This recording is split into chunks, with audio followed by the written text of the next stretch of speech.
드렸습니다. 말씀 봅니다. 에스겔 39장. 에스겔 39장입니다. 17절로 29절.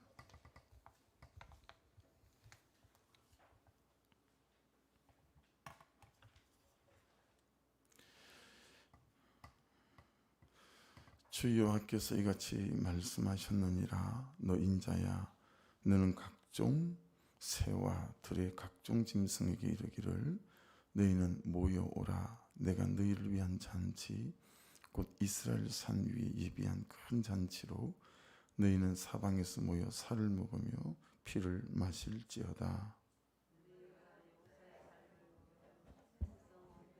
피를 마시기를 바산에 살진 짐승 곧 순양이나 어린 양이나 염소나 수송아지를 먹듯 할지라. 내가 너희를 위하여 예비한 잔치의 기름을 너희가 배불리 먹으며 그 피를 취하도록 마시되 내 상에서 말과 기병과 용사와 모든 군사를 배부르게 먹을지니라 하라.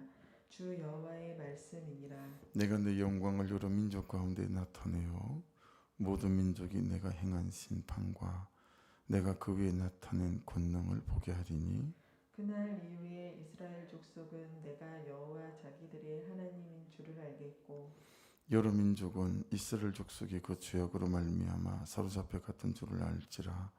그들이 내게 범죄하였으므로 내 얼굴을 그들에게 가리고 그들을 그 원수의 손에 다 넘겨 칼에 엎드리게 하였으되 내가 그들의 더러움과 그들의 범죄한 대로 행하여 그들에게 내 얼굴을 가리었었느니라.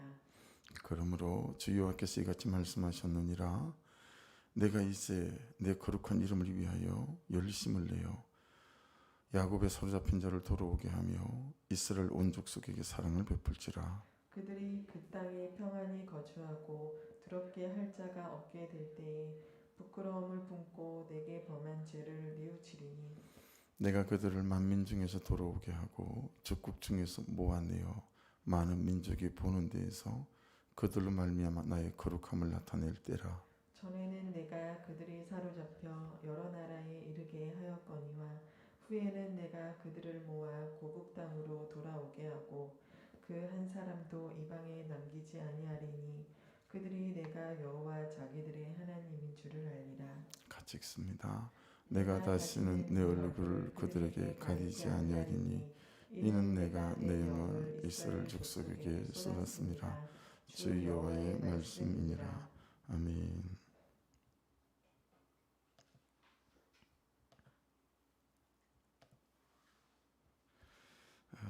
17절 말씀해 보시면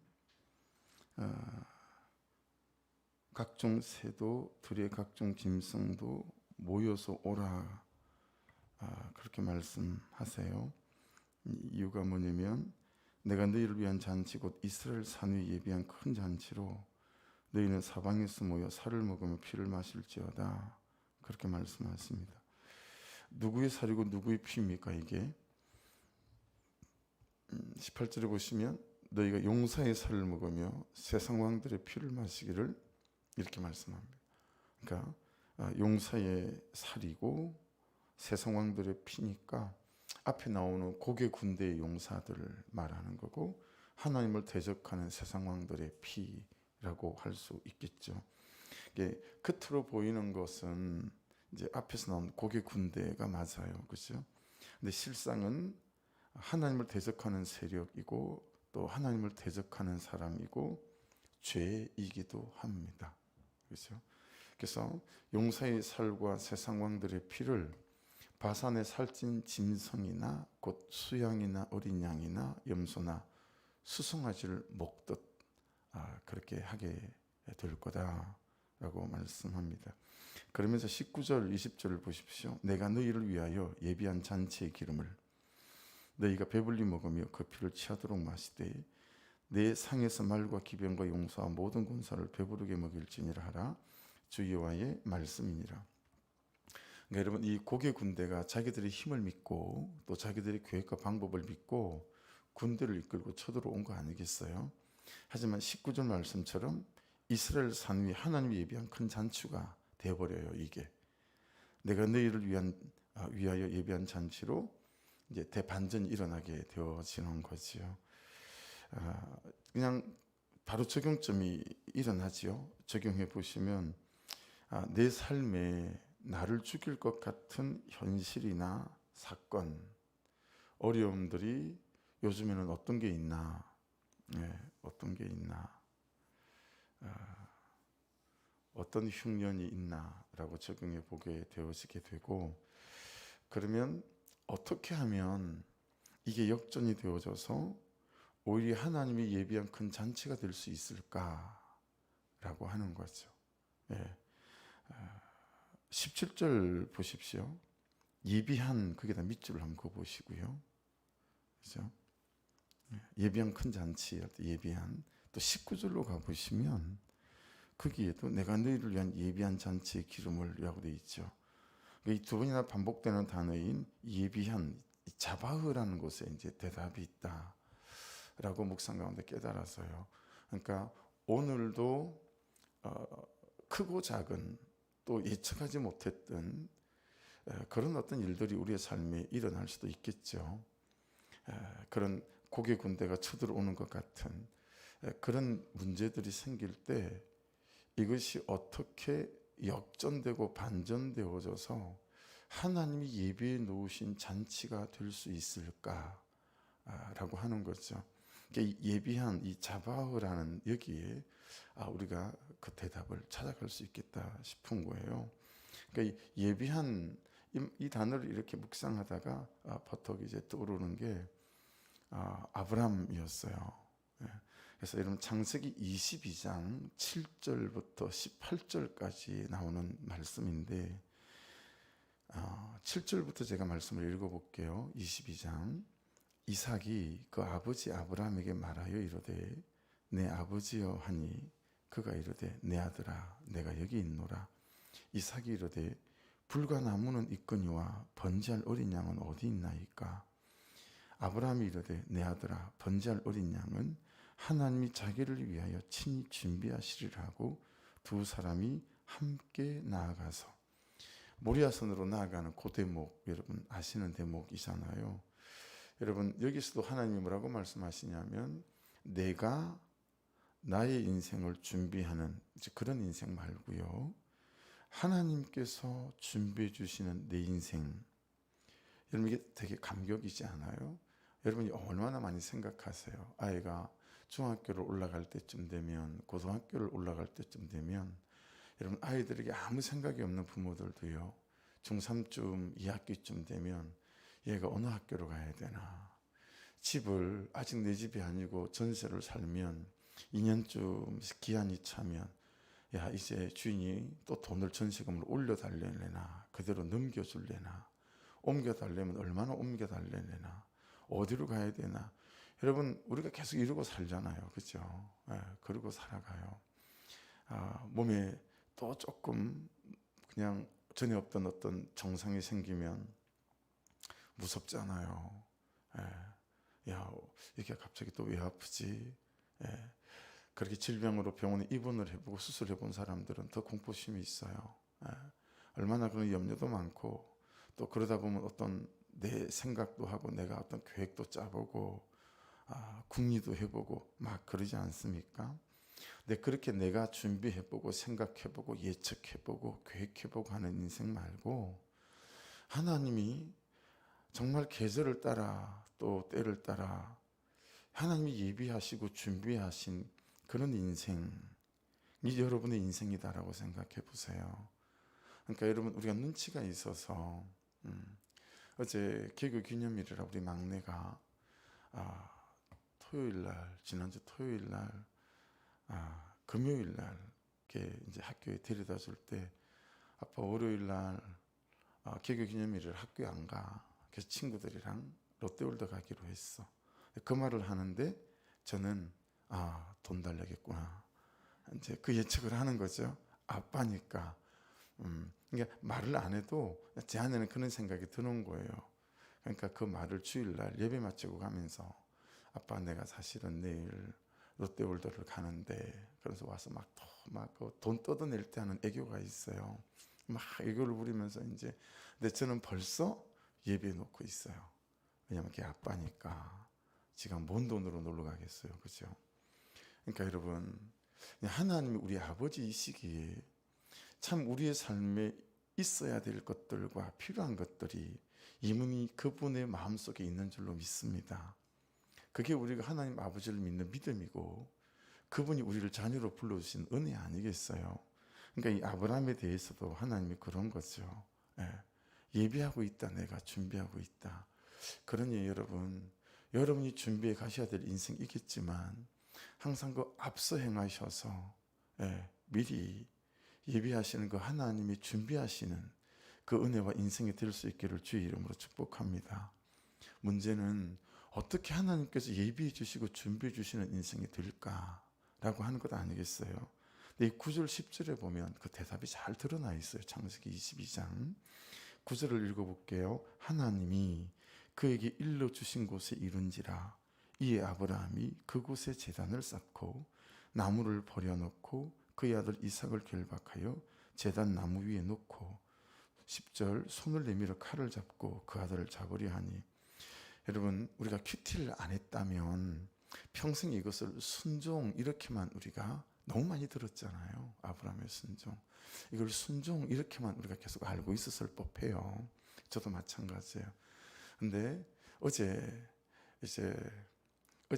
새벽에 제 상태가 별로 좋지 않았죠. 진짜 힘이 들어서 어제 새벽에 너무 힘이 들어가지고 그냥 말씀을 어떻게 지냈는지도 모르겠어요. 그래서 어제는 미리 좀 짬을 내서 낮에 막 말씀을 좀 이렇게 큐티를 하고 또 더 준비를 하고 막 그랬었어요. 어제 낮에 이 말씀을 보다가 야 큐티 안 했다면 평생 이걸 순종으로만 알고 있었겠구나. 근데 여러분 말씀을 잘 보면서 큐티를 깊이 하니까 이게 여러분 순종이기 전에 적용이더라고요. 적용. 그러니까 하나님이 말씀하신 거에 대해서 아브라함이 적용한 거예요. 이삭을 드리는 적용 하나를 하기 위해서 방금 제가 읽어드린 9절 10절에는 최소한 적용이 6개가 나와요. 보세요. 하나님이 그에게 일러주신 곳에 이른지라 적용이죠. 그렇죠? 그곳에 간 거예요.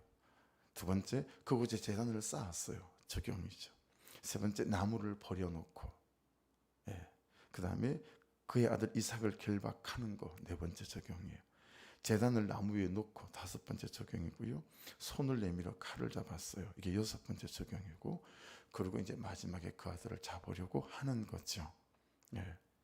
그러니까 여러분 버뜩 깨달아지더라고요. 우리가 적용을 잘 하지 않는 이유는 우리가 말씀이 말씀하시는 대로 적용이 잘 안 되는 이유는 적용을 위한 적용이 없구나. 이걸 깨닫게 됐어요. 적용을 위한 적용이 없구나.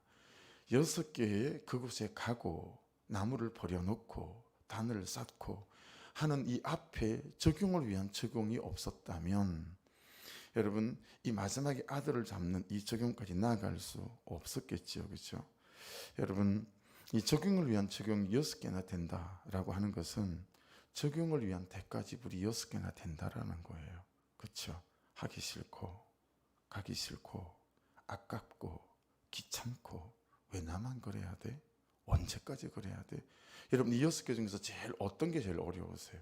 전 성도들한테서 볼 때 목사님 왜 나만 그래야 되는지 모르겠어요. 이게 참 많이 듣는 것 같고 그 다음으로 그보다 더 많이 듣는 말은 언제까지 이래야 되는 거죠?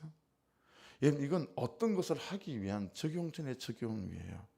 그러니까 언제까지 이래야 되죠? 이 적용이 안 되고 왜 나만 이래야 되죠? 이 적용이 안 되면 말씀하시는 것들을 적용하기가 어렵다라고 하는 거죠. 아브라함이 어떤 적용을 한 거죠? 감히 생각으로 할 수도 없는 적용을 한 거잖아요. 아들을 하나님 앞에 드리는. 우리는 왜 이런 적용을 잘 하지 못할까? 전적으로 하나님을 믿는 믿음이 없기 때문 아닐까요? 또 다르게는 어떻게 이런 적용을 할 수 있을까라고 본다면 전적으로 하나님을 믿는 믿음이 있기 때문이 아닐까요? 그러니까 여러분 전적으로 하나님을 믿는 그 믿음 이전에 이 믿음을 위한 내 삶의 적용들이 일어나지 않으면 이런 적용들은 가만히 할 수도 없다라고 하는 거죠. 그러니까 하나님이 예비해 놓으신 것처럼 우리는 하나님이 말씀하실 때 그 말씀하신 것을 삶에 적용할 수 있을 만한 믿음을 예비하는 삶, 이게 너무 중요한 거예요. 이게 안 돼 있으니 말씀이 말씀하셔도 말씀이 삶에 적용되지가 않아요. 아니, 할 수가 없는 거예요. 그러니 여러분, 적용하지만 그 말씀을 적용할 수 있을 만한 준비된 여러분과 저의 기도와 삶이 꼭 따라 주어야 말씀하실 때 이 말씀을 적용할 수 있을 줄로 믿습니다. 그렇지 않겠어요? 그죠? 이게 너무 중요해 보이는 거예요. 여러분, 그래서 더 중요한 한 가지가 있어요. 그게 뭐냐면, 아브라함이 내가 아들을 죽여 놓더라도 하나님이 다시 살려놓아 주실 거야. 여러분, 이렇게 믿고 적용한 계산된 적용일까요? 아니면 하나님에 대한 전적인 신뢰와 믿음이, 순종이 아들 이삭에게도 그리고 자기 자신에게도 가장 선한 길임을 믿는 계산되지 않은 적용이었을까요? 제가 좀 살짝 놀란 건, 내가 굉장히 계산된 적용을 많이 하는구나 라는 걸 깨닫게 됐어요. 여러분, 이렇게 하면 이렇게 하실 거야, 이런 경우 하나님을 시험하는 경우도 많고 계산된 적용이 될 때가 참 많지 않을까요? 공로주의가 되기 십상이고 기복신앙으로 빠질 위험도 참 많겠죠. 계산해 보는 거예요. 계산해 보고 계산이 안 나와. 그래서 계산이 되지 않으면 적용하지 않을 위험이 너무 많다라는 거예요. 이런 식으로 말씀을 적용을 했는데 계산대로 결과가 만들어지지 않으면, 또 만들어지지 않을 것 같으면 자기 자신한테도 다른 사람한테도 하나님한테도 생색을 엄청 내잖아요. 이렇게 하라 그래서 적용했는데 왜 아무 일도 일어나지 않는 거죠, 하나님? 여러분, 이거 하나님한테 생색 내는 거잖아요. 아니, 그렇게 사는 게 옳은 삶인데 그 옳은 삶을 살면서도 결과가 만들어지지 않을 때 하나님 앞에 생색을 내는 거잖아요. 왜 했는데 하는데 안 되느냐라는 거예요. 여러분, 이렇게 예를 들어서 한번 적용을 해보십시다. 남편이 변하든 변하지 않든 남편을 머리로 삼고 순종하는 것이 아내에게는 가장 선한 삶이고 옳은 삶이기에 남편을 향한 아내의 순종이라는 적용은 남편의 변함과 남편의 태도와 관계없는 적용이어야 합니다. 이해되시죠? 아멘이십니까? 그게 맞아요. 그가 변할 것에 대한 기대를 가지고 남편에게 순종하는 게 아니에요. 말씀은 남편을 머리라고 말씀하세요. 그러니 그가 태도가 어떻든 그의 변함이 있든 없든 나는 말씀을 따라 그냥 남편에게 순종하는 게 맞는 거예요. 여러분, 남편은 이제 그리스도가 머리죠. 아내의 머리는 남편이고 말씀에서, 에베소서에서 남편의 머리는 그리스도라고 하나님이라고 말씀을 하세요. 그러니까 남편은 그리스도가 나의 머리이시기에 예수 그리스도 그분의 방법으로, 예수 그리스도 그분의 태도로, 예수 그리스도 그분의 성품으로 살지 못하는 것에 대해서 애통해하면서 아내의 태도와 관계없이 죽기까지 사랑하는 적용이 가장 선한 삶이고 가장 옳은 적용이지요. 그러니까 옛날 어른들이 하시는 말씀이 틀린 말씀이 많아요. 말씀에 비춰보면 남자는 여자에게 나릅니다. 그런 말이 있잖아요. 근데 그게 말씀에 비춰보면 옳지 않아요. 여러분, 여자가 어떻든 저떻든 남편은 어떻게 되는 거죠? 그냥 말씀을 따라 결과를 계산하지 않고 어떤 아내이든 하나님이 독생자 예수를 주셔서 교회를 사랑하셨던 것 같이 우리는 아내를 사랑해야 될 의무가 남편에게 있는 거죠. 이것이 남편됨의 삶, 또 아내됨의 삶에 대해서 말씀해 주시는 삶이다 라고 하는 거죠. 그러니까 여러분, 저는 월요일 새벽과 월요일 저녁 기도회가 되게 많이 힘들어요. 몸이 힘들어서 힘든 게 아니라 이번 주일처럼 우리가 배우지 않는 것, 그게 뭐였죠? 우리 일어나는 정욕들을 부둥켜 안는 것이 아니고 등에 들쳐업고 또 그렇다고 떨어지기까지야. 주여, 참 절묘하잖아요. 하나님의 타이밍이 놀라워요. 도와주셔서 감사합니다. 그때 또 거꾸로 떨어졌어요. 또 그러니까 이런 설교 주제로 말씀을 나눴는데 보여야 될 사람들이 새벽에 보이지 않고 정말 기도해야 될 거라고 생각하는 사람이 전혀 기도에 보이지 않고 이러면 마음이 이렇게 참 어려워요. 왜냐하면 너무한다 진짜. 그래도 기도하지 않네. 이런 인간적인 생각이 들 때가 있어요. 근데 어제는 보니까 뭐 6시에 와서 기도하시는 분도 계시고 7시에 와서 기도하는 분도 계시고 저녁에 여러분들이 와서 9시 전에 기도하고 가시더라고요. 그러니까 말씀은 그렇게 나눴는데 이 말씀이 하나도 성도들에게 가닿지 않았다. 나는 또 이렇게 설교자로 그런 생각이 드니까 마음이 어려운 거예요. 그래서 낙심이 될 때가 오늘이 많아요. 그래서 하나님 제가 또 부족했나 봅니다. 설교자니까 그게 여러분 어쩔 수 없나 봐요. 그러면 하나님께서 이제 깨닫게 하는 것이 좀 더 월요일부터 좀 더 말수일 말씀을 위해서 겨우 그 일주일에 그 주일 하루 그 말씀만 먹고 사는 성도들도 많은데 네가 좀 더 세심하게 기도하고 준비하고 그래야 되지 않겠느냐. 여러분 그 적용하는 그 일주일에 하루하루의 시간들이 모여서 이제 또 주일에 말씀이 또 선포되고 나누어지지 않겠어요. 설교자이다 보니까 또 저는 그런데 또 약해지고 또 이렇게 적용이 일어나는 거죠. 그래서 여러분들에게 또 자녀들에게 하는 적용을 한번 잘 생각해 보세요. 한 3번, 4번 아니면 한 일주일 아니면 한 달. 그렇게 말씀을 잘 적용했는데 말씀이 말하는 대로 자녀에게 막 작실적으로 적용했는데 자녀의 태도가 전혀 달라지지 않아요. 그러면 우리는 내가 적용한 것에 곱하기 2를 해가지고 막 화를 내기도 하고 생색을 내잖아요. 내가 이렇게까지 했는데 그렇게 하시잖아요. 저만 그렇게 하나요? 막 곱하기 2, 곱하기 3을 해서 막 화를 내고 생색을 내고.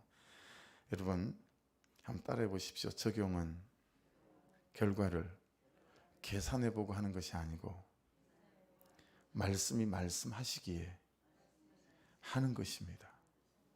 할렐루야. 적용은 계산해 보고 하는 게 아니에요. 그리고 내가 계산한 만큼 아무런 변화가 나타나지 않아도 그냥 말씀이 말씀하시기에 아들 이삭 데리고 가는 거예요. 그리고 아들 이삭 하나님께 내놓으려고 한 거죠. 그 결정적인 순간에 하나님이 뜯어 말리신 거 아니겠습니까? 그러니까 그 이유가 없다 할지라도 우리는 참 적용하기 어려운 것들을 적용해야 된다라고 하는 거죠. 그렇게 계산되지 않은 아브라함의 말씀이 말씀이기에 적용한 그 아브라함에 대한 하나님의 믿음, 마음을 보신 거죠. 그래서 11절에 여호와의 사자가 하늘에서부터 그를 불러 이르시되 아브라함아 아브라함 하시는지라 아브라함이 이르되 내가 여기 있나이다 하매 12절 사자가 이르시되 그 아이에게 내 손을 대지 말라 그에게 아무 일도 하지 말라 내가 내 아들 내 독자까지도 내게 아끼지 아니하였으니 내가 이제야 내가 하나님을 경외하는 줄 아노라. 전 이 12절이 적용을 위해서 주신 말씀이구나 이게 깊이 깨달아지는 거예요. 내 독생자를 아끼지 않은 것 같이 여러분 저와 여러분이 우리를 아끼지 아니하고 그가 핍박해도 나를 아끼지 아니하고 그가 변하지 않아도 나를 무시해도 나를 아끼지 아니하고 끝까지 말씀하신 것이 저와 여러분의 삶에 적용이 될 수 있기를 주의 이름으로 축복합니다. 그러고 보니까 아들에 대한 마음이 딸에 대한 마음이 성도들에 대한 마음이 너무 많이 달라지는 거 있죠. 독생자를 아끼지 않는 것 같이 아브라함이 적용했구나. 그래 맞아 나도 그렇게 적용해야 되는 거구나 라고 하는 거죠. 주님이 오실 것도 아버지가 붙잡고 계신 기한이지만 그들이 변하는 것도 여러분 아버지께서 붙잡고 있는 기한인 줄로 믿습니다. 그러니까 내가 할 일 여러분이 할 일은 딴 게 없죠. 그죠? 그냥 독자 이삭을 아끼지 않는 것 같이 말씀으로 적용해 가는 거구나. 아프긴 할 거예요. 힘이 들긴 할 거고 또 부대끼기도 하겠죠. 그 목장에서 여러분 같이 풀어내고 격려받고 토해내고 그러면서 또 샘을 얻고 또 한 주간을 살고 할렐루야. 그렇게 그냥 기한은 그분 앞에 맡기고 네. 좀 슬프기는 해요. 아프기는 하고 금방 변하고 돌아왔으면 좋겠는데 하나님께서 언제 되돌려 놓으실지 모르니까 또 그게 내가 살아왔던 내 삶의 어떤 열매이고 결과이기도 하니까 14절 말씀을 보시면 창세기 22장에 아브라함이 그 땅 이름을 그래서 뭐라고 지었어요? 여호와 이레라고 지었어요. 전 여러분 이것이 그 땅일 뿐만 아니라 여러분의 온 삶이 여호와 이레 하나님의 예비하심 속에 있음을 믿습니다. 오늘날까지 사람들이 이르기를 여호와의 산에서 준비되리라 하더라. 여러분 적용하기 위해 적용이 있는 과정, 무엇보다 말씀이 말씀하시면 적용할 수 있을 만한 영적인 근육과 힘이 있을 만한 삶이 되셔서 말씀하시면 그 말씀을 따라 결과를 계산하지 않고 잘 적용하심으로 여호와 이레 하나님이 준비해 놓으신 그 인생으로 한 걸음 한 걸음 걸어갈 수 있는 은혜가 있기를 주의 이름으로 축복합니다. 그래서 우리는 물주가 있다. 여러분도 물주가 있고 저도 물주가 있어요. 근데 그 물주가 누구죠? 조물주예요. 할렐루야. 그렇게 믿고 걸어갔으면 좋겠어요. 그래서 오늘 묵상 본문으로 돌아와서 그래서 여러분 가장 중요한 게 뭐죠? 22절 보십시오. 그날 이후에 이스라엘 족속은 내가 여호와 자기들의 하나님인 줄을 알겠고. 아멘입니다. 진짜 아멘이죠. 그래서 여러분 제일 그런 무서운 건 뭐겠어요?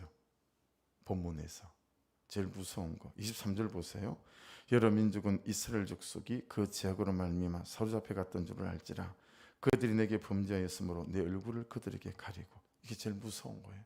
하나님께서 얼굴을 가리시는 거. 이걸 여러분 이사야 45장 15절에 이렇게 말씀해 놨거든요.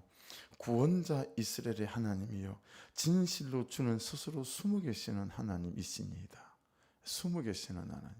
기도해도 응답이 없고 예배해도 응답이 없고 적용하라 그래서 적용하고 있는데도 도대체 저 인간은 달라질 기미도 보이지도 않고 내 현실은 여전해 보이고 하나님이 내 인생 가운데서 숨어 계시는 것 같을 때 너무 힘이 들고 숨이 막힐 수 있잖아요. 근데 여러분 여기 숨어 계신다라고 하는 이 얼굴을 가린다라고 하는 것은 항상 하나님의 대전제를 갖고 계세요. 그래서 25절부터 이제 말씀을 읽어보시면 되거든요. 24절에도 내 얼굴을 가리었었느니라 그 말씀이 24절 하반절에 나오죠.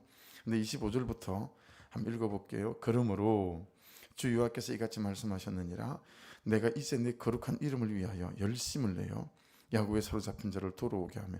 여러분 하나님은 있잖아요. 하나님은 그분 자체가 자기의 독생자 예수를 우리에게 사랑의 제물로 내놓을 수밖에 없을 만큼 우리를 사랑하세요. 할렐루야. 그래서 보십시오. 당신의 거룩한 이름을 위해서도 가만히 있을 수가 없어요. 그래서 어떻게 하죠? 열심을 내세요. 하나님의 열심. 그 열심을 어떻게 하는지 보세요. 야곱의 사로잡힌 자를 돌아오게 하며. 할렐루야. 여러분 다 죄에 사로잡혀 있는 여러분의 남편들, 불순종에 사로잡힌 우리 자녀들을 돌아오게 하실 줄로 믿습니다. 그분이 그런 분이에요. 그러면서 이스라엘 온 족속에게 사랑을 베풀지라. 아멘. 저는 이게 말씀이 정말 너무 아멘이 되더라고요. 아멘, 아멘. 맞습니다. 아멘. 26절 그들이 그 땅에 평안히 거주하고 아멘.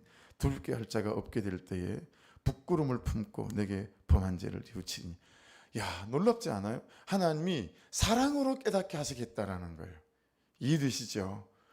사랑으로 녹이시겠다는 거예요. 너무 죄인인데 받을 수 없는 사랑인데 받을 수 없는 사랑을 주니까 어떻게 되는 거예요? 내 죄가 깨달아지고 내 죄가 보이는 거예요. 그러면서 내가 이렇게 살면 안 되는데. 여러분 우리가 예배 중에 기도 중에 은혜가 임하면 이게 되잖아요. 이게 되잖아요. 맞습니다. 하나님 내가 죄인 맞습니다. 근데도 어떻게 이렇게 저를 기다려주시고 또 참아주시고. 제 인생 중에 하나님을 가장 찬양하는 단어는 그것입니다. 기다려주신 거. 하나님 기다려주셔서 너무 고마워요. 기다려주신 거 너무 고마워요.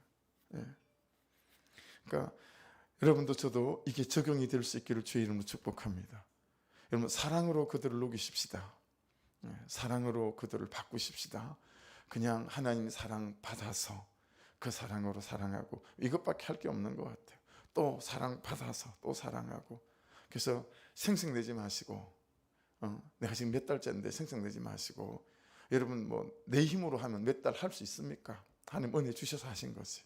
그러니까 또 하나님 앞에 남아서 또 은혜 받고 또 사랑 받으시고 또 그 사랑으로 또 사랑하시고, 그렇게 될 때 그 하나님이 붙잡고 계신 그 은혜의 때에 아름다운 날이 저와 여러분에게 도래하게 될 줄로 믿습니다. 27절, 내가 그들을 만민 중에서 돌아오게 하고 적국 중에서 모아내어 많은 민족이 보는 데에서 그들로 말미암아 나의 거룩함을 나타낼 때라. 할렐루야. 그러면서 고국 땅으로 돌아오게 하시겠다고 28절에도 말씀하세요. 네. 그러면서 28절 마지막, 그들이, 여러분 28절도 같이 읽어볼까요? 같이 시작. 전에는 내가 그들이 사로잡혀 여러 나라에 이르게 하였거니와 후에는 내가 그들을 모아 고국 땅으로 돌아오게 하고 그 한 사람도 이방에 남기지 아니하리니 그들이 내가 여호와 자기들의 하나님인 줄을 알리라. 할렐루야. 그러면서 제가 만난 또 놀라운 말씀이 마지막 29절에 있어요. 읽어볼게요. 시작. 내가 다시는 내 얼굴을 그들에게 가리지 아니하리니 이는 내가 내 영을 이스라엘 족속에게 쏟았음이라. 주 여호와의 말씀이니라. 여러분 이 말씀이 무슨 말씀이죠? 다시는 하나님의 얼굴을 가리지 않겠대요. 그러면서 내가 내 영을 이스라엘 자손들에게 쏟았기 때문이다 라고 말씀하세요. 사도행전 1장 4절, 사도행전 1장 8절이 바로 연결이 되죠. 아버지께서 약속하신 것을 기다리라. 성령으로 오셨기 때문에 이제 얼굴을 가리는 적이 없다. 내가 통회하고 자복하고 회개하면 회개형을 부어주시고 통회와 자복형을 부어주셔서 보이지 않는 하나님이 보이고 들리지 않는 하나님이 들리고 들리지 않는 말씀이 들리는 역사들이 이제 허락되어졌다라고 하는 거죠. 그래서 사도행전 1장 8절, 오직 성령이 너희에게 임하시면 너희가 권능을 받고 라고 하신 말씀이 바로 이 말씀과 연결되어지는 말씀임을 깨닫게 되었습니다. 하여 여러분 이제는 하나님께서 저와 여러분의 얼굴을 가리우지 않으십니다. 여러분 가리워진 것 같고 메마를 때마다 여러분 금식하고 자복하고 무릎 꿇고 엎드려서 주여 저를 불쌍히 여겨주시고 긍휼히 여겨주십시오라고 그분에게 은혜를 구할 때 그분은 성령으로 오셔서 우리를 회복시키시고 그분의 선하심을 드러내고 나타내실 줄을 믿습니다. 기도하겠습니다. 이 새벽에도 하나님 그런